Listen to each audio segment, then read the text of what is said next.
व्यापार में एक्सपेंसेस होते हैं, उसी तरह कुछ इनकम भी होती है, लेकिन इनकम ऐसी कोई भी नहीं है जो डायरेक्ट अर्थात प्रत्यक्ष।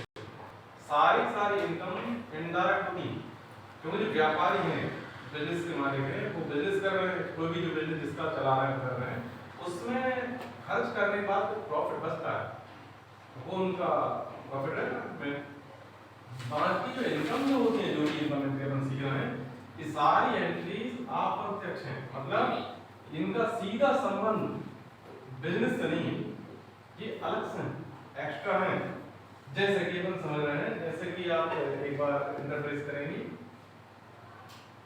जैसे आप देख रहे हैं यहाँ पर रेंट, किराया मिला, तो किराया मिला इसका संबंध बिजनेस से नहीं है, ये अलग से होगा। जैसे अपने पास किसी बिल्डिंग में जहाँ पर बिजनेस कर रहे हैं, उस बिल्डिंग में 2-4 रूम एक्स्ट्रा है, अपन ने किराया कर देती, उससे अपन का किराया आ गया, तो वो उसका सीधा संबंध बिजनेस से तो नहीं है।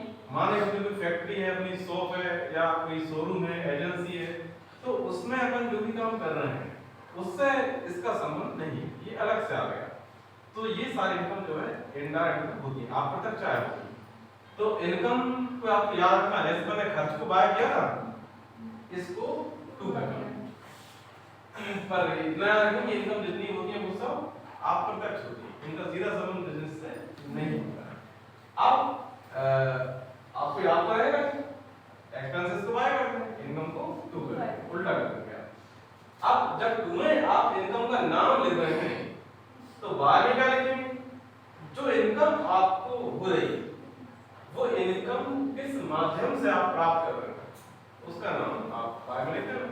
यदि आप इनकम कैश के रूप में प्राप्त कर रहे हैं, तो यहाँ पर आप कैश लिख देंगे। यदि इनकम आप प्राप्त हो रही है चेक के द्वारा, तो आप यहाँ लिख देंगे by cheque in hand account to hand account. यदि इनकम प्राप्त आपको हुई चेक द्वारा, आपने चेक को बैंक में सीधे जमा कर दिया, तो by bank account to income का नाम, इनकम कुछ भी हो सकती है ना, तो टू इनकम का नाम कहते हैं।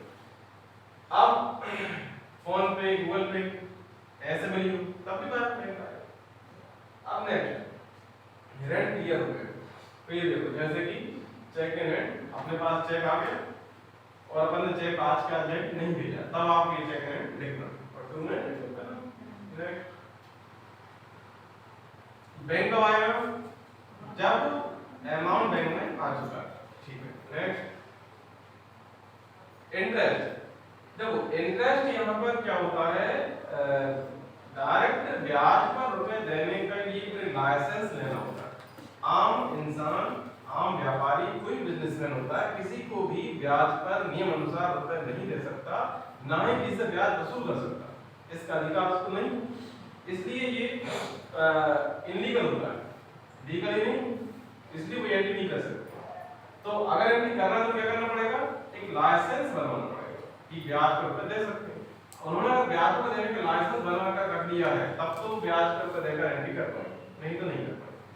अन्यथा क्या होगा? सिर्फ बैंक में ब्याज मिलेगा, वो सबको मिलता है, वो नॉर्मल चीज, वो एंट्री कर सकते हैं। उसकी एंट्री कैसे करेंगे आप? यहाँ लिखेंगे बाय में बैंक अकाउंट, क्योंकि बैंक कभी भी ब्याज का अमाउंट आपके घर पर देने नहीं आता, सीधा आपके बैंक खाते में ही जमा कर देती है, इसलिए यहाँ पर हमेशा क्या आएगा? Bank account. तब यहाँ कैश तो आएगा, बाय में लिखेंगे बैंक अकाउंट, टू में क्या लिखेंगे? Bank interest account. यहाँ इंटरेस्ट नहीं आएगा, हाँ ये आएगा, ये सही है। बाय बैंक अकाउंट, टू में क्या आएगा? बैंक इंटरेस्ट अकाउंट, क्योंकि आपको ब्याज मिला है, कहाँ मिला है? बैंक में मिला है। जो बैंक में मिला है वो क्या मिला है? वो है बैंक ब्याज, बैंक द्वारा ब्याज मिला है। यहाँ बैंक इंटरेस्ट लगाना मत भूलना, ओनली इंटरेस्ट अगर लिख रहे हैं, इसका मतलब ये कहीं ना कहीं आपसे मिलती ना हो जाएगी, क्योंकि अकेला इंटरेस्ट लिख रहे आप लाइसेंस समझ रहे हैं, क्योंकि आप किसी और से ब्याज दे रहे हैं, ये मान जाएगा आप किसी और से ब्याज दे रहे हो, क्योंकि बैंक खाते दे रहे हो, बाय बैंक इंटरेस्ट, किसी ने बैंक का दिया, बैंक खाते भेज दिया, तो माना जाएगा, तो वो इलीगल हो जाएगा। फिर आप उसके लिए क्या करना पड़ेगा? उसके लिए आपको उसका लाइसेंस बनवाना पड़ेगा, तो वो आप ध्यान रखना है, कहीं आप जॉब, जहाँ भी आप जॉब करें वहां पर पहले लाइसेंस पता कर लें, है भी करेंगे ब्याज पर नहीं है तो आप एंट्री पहले पता करेंगे, लाइसेंस बनवा उसके बाद कर लेंगे, तब तक नहीं करेंगे। तो क्या हो गया? By bank account to bank interest account, ये एंट्री आपकी हो जाती है। कब होगी? जब बैंक में रुपए जमा किया है और उस जमा रकम पर ब्याज मिला, तब एंट्री हो जाती है। ठीक है, नेक्स्ट नेक्स्ट। हाँ देखो, व्यापारी को कमीशन भी मिल सकता है, क्यों? कमीशन एक ऐसा है जो कि कभी कभी केवल बोलने से मिल जाता है। अब जैसे कि व्यापारी से किसी ने कहा हमारा प्लाट मकान बिकवाना है, अब इसका सीधा संबंध बिजनेस से नहीं है, उसका शोरूम है पर प्लाट बिकवाने काम होगा, है ना, एक्स्ट्रा काम, इसलिए ये भी किसमें आएगा? इनडायरेक्ट में नहीं आता। तो कमीशन ये इसलिए मिल सकता है क्योंकि ये बोलने से मिलेगा। व्यापारी वो काम करते जो आसान बोल रहा होगा, आदमी करते हैं। अब किसी ने कहा हमारा प्लाट बिकवाना है, हम अपने से बोल रहे हैं कोई लेना चाह रहा है, अनाउंस कर दिया, अगर काम हो गया तो कमीशन अगर मिला कैश के रूप में तो कहीं बार कैसे मालूम कमीशन है, ये चेक द्वारा मिल सकता है। नेक्स्ट, चेक द्वारा मिला तो by cheque in hand account commission है, और चेक द्वारा मिला और हमने उसी दिन उस चेक को बैंक में जमा करा दिया है, तब एंट्री होगी next by bank account to commission. इस तरह अगर उस दिन ही बैंक में जमा करा दिया तब इस तरह से एंट्री हो जाती है। समझ आ गया? तो इस तरह आप एंट्री करेंगे। इनकम की एंट्री बहुत कम है, एक्सपेंसेस और लॉस की एंट्री बहुत ज्यादा होती है, क्योंकि एक्सपेंस और लॉस का सीधा संबंध बिजनेस से होता है बहुत सारे एंट्री, पर इनकम इसलिए कम है कि इनकम का संबंध व्यापार से एक्स्ट्रा होता है।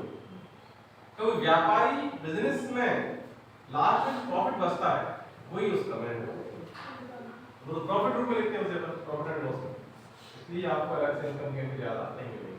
समझ आ गया? कर लेंगे, किसको नहीं है आगे लाओ, कुछ पूछ लो, पूछना हो